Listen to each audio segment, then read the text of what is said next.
सरवरा शाह करीमा दस्तगीरा अशरफा हुर्मते रूहे पैगंबर एक नजर सुए माँ। अजीजान गिरामी, हजरत मखदूम सिमना रहमतुल्लाह तआला अलैह की विलादत बासआदत 708 हिजरी में हुई। ईरान के कदीम तारीखी शहर सिमनान में आपकी विलादत हुई।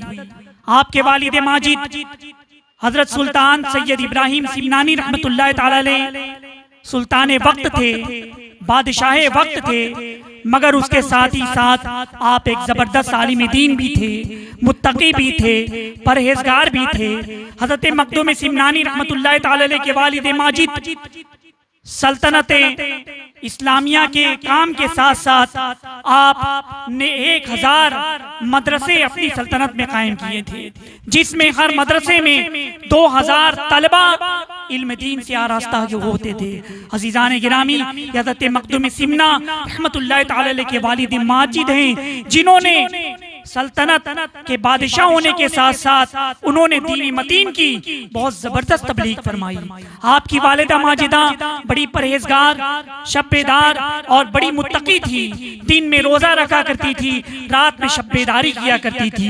आपकी तहज्जुद की नमाज कभी कज़ा नहीं हुई और आप सिर्फ इतनी देर के लिए आराम फरमाती थी कि जैसे कोई परिंदा पानी पीने के लिए अपनी चोंच पानी के अंदर डालता है, अपना मुंह पानी के अंदर डालता है, फिर निकाल लेता है, सिर्फ उतनी देर के लिए आराम फरमाती थी। जाने गिरामी, हजरत सैयद मखदूम अशरफ जहांगीर सिमनानी रहमतुल्लाह तआला अलैह, इनकी तालीम और तरबियत के हवाले से हम देखें तो 4 साल 4 महीना 4 दिन के जब आप थे तो खानदानी रिवायत के मुताबिक दरबार शाही में आपकी बिस्मिल्लाह खानी हुई।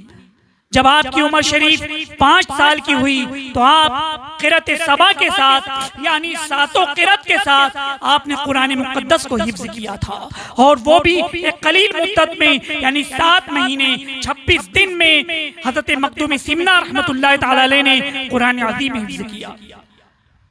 वालिद माजिद का जब विसाल हुआ तो आपकी उम्र शरीफ 17 साल की थी।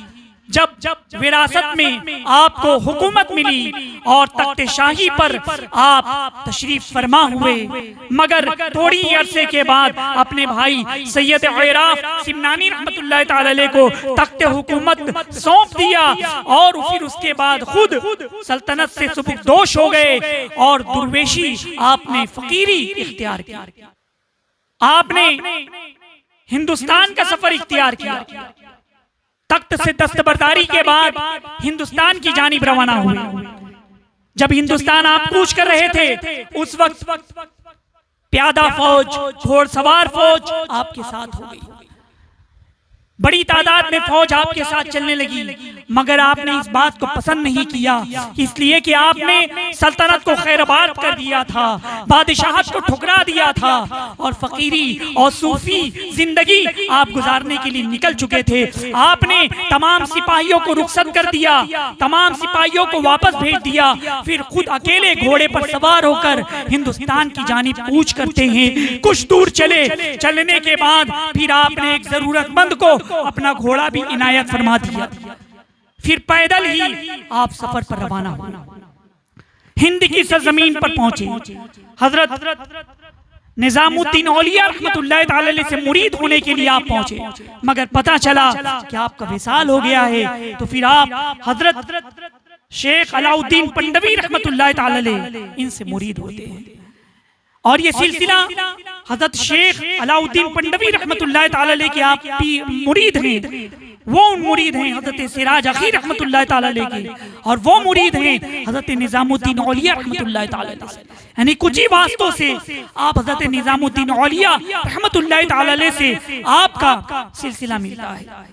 अज़ीज़ान मिल्लती इस्लामिया, हज़रत मखदूम सिमना रहमतुल्लाह तआला अलैह ने दावत और तबलीग का वो अजीम कारनामा अंजाम दिया जिसकी नज़ीर और मिसाल नहीं मिलती। 3 मरतबा आपने पूरे रुए ज़मीन का चक्कर लगाया था।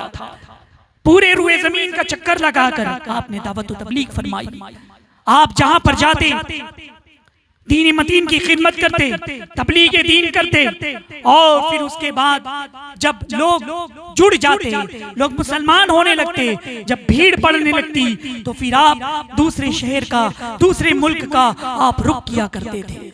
अजीजान गिरामी, हज़रत अशरफी मियां रहमतुल्लाह तआला अलैह सहाइफ अशरफी में नकल फरमाते हैं कि हज़रत मखदूम पाक को अल्लाह तबारक व तआला ने वो इल्म अता फरमाया था, खुदादाद इल्म था कि रूए जमीन पर आप जहां भी तशरीफ ले गए, वहां की जबान में आपने तकरीर फरमाई, वहां की जबान में आपने वाज फरमाया, वहां की मादरी जबान में आप लोगों की इस्लाह किया करते थे, और फिर वहीं की जबान में आप किताबें भी तसनीफ आपने फरमाई। बहुत सी किताबें आपने तसनीफ फरमाई है। आपकी किताबें बहुत सी अरबी जबान में भी मिलती है, फारसी जबान में भी है, जंगी जबान में भी है, और साथ ही साथ तुर्की जबान में भी मौजूद है।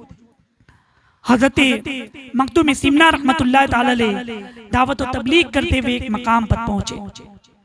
आपने मुलाहिजा फरमाया कि लोग आ रही हैं, जा रही हैं, एक मकाम पर लोगों का तांता बना हुआ है, आने जाने का सिलसिला जारी है। मुरीदीन से आपने पूछा कि लोग इतनी कसरत से फला जगह पर क्यों आ रही हैं, वहां से क्यों निकल रही हैं? लोगों ने बताया कि वो एक मंदिर है, वहां पर एक बड़ा सा बुत है, लोग उसकी पूजा करते हैं, उसको अपना माबूद बनाते हैं, लोगों ने उसको अपना खुदा बनाया है, इसीलिए वहीं पर जाते हैं इबादत के लिए, पूजने के लिए। हज़रत मखदूम सिमना रहमतुल्लाह तआला अलैह ने फरमाया कि ठीक है, कल हम वहां जाएंगे। आप अपने मुरीदों के साथ मंदिर में तशरीफ ले गए। देखा कि कुछ लोग बुत के आगे सजदा किए हुए हैं, कुछ लोग बुत पर चढ़ावा चढ़ा रहे हैं, कुछ लोग बुत के आगे हाथ बांधे खड़े हैं, कुछ लोग पूजा कर रहे हैं, कुछ लोग परस्तिश कर रहे हैं। आप भी वहां पर खड़े हो गए। पुजारियों ने जब देखा कि एक मुसलमान सूफी बुजुर्ग तशरीफ फरमा है, साथ में उनके मुरीदीन हैं और भी मुसलमान मौजूद हैं, पुजारियों ने पूछा क्या आप यहाँ पर बताइए कौन सा दीन सच्चा है? हज़रत मखदूम पाक रहमतुल्लाह तआला अलैह ने फरमाया कि मजहब इस्लाम सबसे सच्चा मजहब है। पुजारियों ने कहा कि हमारा मजहब सच्चा है, हिंदू मजहब सच्चा है, चलो हम बहस करते हैं, मुनाजरा करते हैं। हज़रत मखदूम सिमना रहमतुल्लाह तआला अलैह ने फरमाया कि बहस की जरूरत नहीं, मुनाजरे की जरूरत नहीं, ये वो जो तुम्हारा बड़ा बुत है, अगर ये बुत हमारे मजहब का कलमा पढ़ ले, हमारे नबी का कलमा पढ़ ले, तो क्या तुम हमारे मजहब को कबूल कर लोगे? क्या तुम मुसलमान हो जाओगे? पुजारियों ने हैरत से कहा कि ये तो बुत है, ये तो पत्थर है, ये कैसे बोलेगा? मगर मखदूम सिमना रहमतुल्लाह तआला अलैह ने जब पूछा कि अगर ये बुत हमारे नबी का कलमा पढ़ ले तो क्या तुम मुसलमान हो जाओगे? पुजारियों ने कहा कि हाँ हाँ, अगर ये कलमा पढ़ लेता है तो हम मुसलमान हो जाएंगे। हज़रत मखदूम सिमना रहमतुल्लाह तआला अलैह बुत के पास पहुंचे और उसकी उंगली पकड़ी और कहा कि बुत मेरे नबी का कलमा पढ़, ला इलाहा इल्लल्लाह मुहम्मदुर रसूलुल्लाह सल्लल्लाहु अलैहि वसल्लम। मखदूम सिमना का जैसे ही ये फरमाना था, वो बुत पर जुबान कलमा ला इलाहा इल्लल्लाह मुहम्मदुर रसूलुल्लाह सल्लल्लाहु अलैहि वसल्लम पढ़ने लगा। पुजारियों ने जब ये हैरत अंगेज मंजर देखा तो सब कदमों में गिर गए। तमाम के तमाम लोग मखदूम सिमना के हाथों पर मुसलमान हो गए। यह हमारे मखदूम पाक की तबलीग थी, यह हमारे मखदूम पाक की दीनी खिदमत थी कि जुग दर जुग लोग इस्लाम से वाबिस्ता होते गए। अजीजान गिरामी, अब आइए मैं आपको कुछ करामतें सुनाता हुआ चलूं।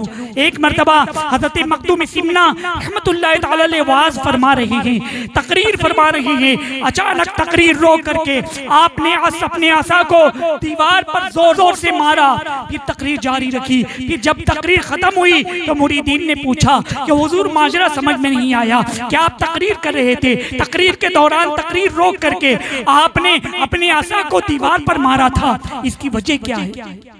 हज़रत मखदूम सिमना रहमतुल्लाह ताला अलैह ने फरमाया कि बात दरअसल ये है कि रूमी फौज दुश्मन के साथ लड़ रही है, दुश्मन के साथ जंग हो रही है, और एक मेरा रूमी मुरीद था, उसने मुझको मदद के लिए पुकारा, तो मैं उसकी मदद के लिए मैंने अपनी असा को मारा, जिससे रूमी लश्कर को फतेह हासिल हुई और दुश्मन मगलूब हो गए और दुश्मन इस तरह से पसपा हो गए और रूमियों को फतेह हासिल हुई। अज़ीज़ान मिल्लत इस्लामिया, यह हज़रत मखदूम सिमना रहमतुल्लाह ताला अलैह का मकाम और मर्तबा है। आपकी बेशुमार करामतें हैं। एक मर्तबा कुछ लोग मजाक करने के लिए, ठट्टा करने के लिए एक शख्स को जनाजे में लिटाकर मखदूम पाक की बारगाह में आए और कहा कि इसकी नमाज जनाजा पढ़ा दीजिए। प्रोग्राम यह था कि जैसे ही नमाज जनाजा पढ़ाएंगे वो मुर्दा जनाजे से निकलकर उठ खड़ा होगा। मखदूम सिमना रहमतुल्लाह ताला अलैह ने जब जनाजे को देखा, अपने एक मुरीद और खलीफा से फरमाया कि नमाज जनाजा फर्ज किफाया है, तुम जाकर के पढ़ा दो। खलीफा को जब आपने हुक्म दिया, वो खलीफा जब नमाज पढ़ाने के लिए पहुंचे और जैसे ही उन्होंने अल्लाह अकबर कहा, नमाज शुरू की, फिर उसके बाद जब नमाज खत्म हुई तो खलीफा हज़रत मखदूम सिमना के मुरीद ने कहा कि ले जाओ, अभी से दफन कर दो। लोग हैरान थे, प्रोग्राम के मुताबिक वो जनाजे से उठ खड़ा नहीं हुआ। जैसे ही नमाज शुरू हो गई तो वाकई वो दम तोड़ चुका था, वो मुर्दा हो चुका था। लोग बहुत परेशान हो गए। अज़ीज़ान गिरामी, इसलिए कभी अल्लाह वालों का मजाक ना उड़ाना, कभी किसी वली का मजाक ना उड़ाना, कभी किसी वली की शान तौहीन ना करना। अज़ीज़ान गिरामी, इसलिए कि औलिया का मकाम बड़ा ही बुलंद बाला है। हुजूर अलैहिस्सलाम ने फरमाया कि मोमिन की फिरासत से बचो, वो अल्लाह के नूर से देखता है, अल्लाह के नूर से देखता है। अज़ीज़ान गिरामी, एक मर्तबा एक और करामत आपको बताऊं मैं। आपके फर्जंद नूरुल ऐन ले पालक फर्जंद, आपने उन्हें तलब फरमाया। घर वालों ने बताया कि वो फला जगह पर गए हैं। किसी ने बताया है कि किसी चीज से सोना बनाया जाता है, तो वो सोना बनाने के लिए, सीखने के लिए गए हुए हैं कि सोना कैसे बनाया जाता है, धात को सोने में कैसे तब्दील किया जाता है, कितने मराहिल से गुजारा जाता है। तो बहरहाल जब वहाँ वो मालूमात लेकर के वापस लौटे, पता चला कि मखदूम पाक ने याद किया है। आप सीधे मखदूम सिमना रहमतुल्लाह ताला अलैह की खिदमत में पहुंचे। उन्होंने फरमाया कहाँ गए थे? कहाँ? सोना बनाने के लिए, सीखने के लिए गया था। हज़रत मखदूम सिमना रहमतुल्लाह ताला अलैह ने मिट्टी से थोड़ी, जमीन से थोड़ी सी मिट्टी उठाई अपने हाथ में, और जब मिट्टी की तरफ एक नजर फरमाई तो जो मिट्टी थी वो सोना बन गई। कहा कि हमारे यहाँ हम चाहें तो मिट्टी सोना बन जाए, तुम्हें कहीं जाने की जरूरत नहीं, यही से तरबियत हासिल करो, यही पर रहो। अज़ीज़ान गिरामी, मखदूम सिमना रहमतुल्लाह ताला अलैह का मकाम और मर्तबा है। अल्लाह तबारक व तआला से दुआ है कि हमें अल्लाह तबारक व तआला हज़रत मखदूम सिमना रहमतुल्लाह ताला अलैह के फैज़ से फैज़याब फरमाए, उनके फैज़ान से मालामाल फरमाए और उनके सदक़े में हमारी जुमला परेशानियों से हमें नजात अता फरमाए। अस्सलामु अलैकुम व रहमतुल्लाहि व बरकातुहू।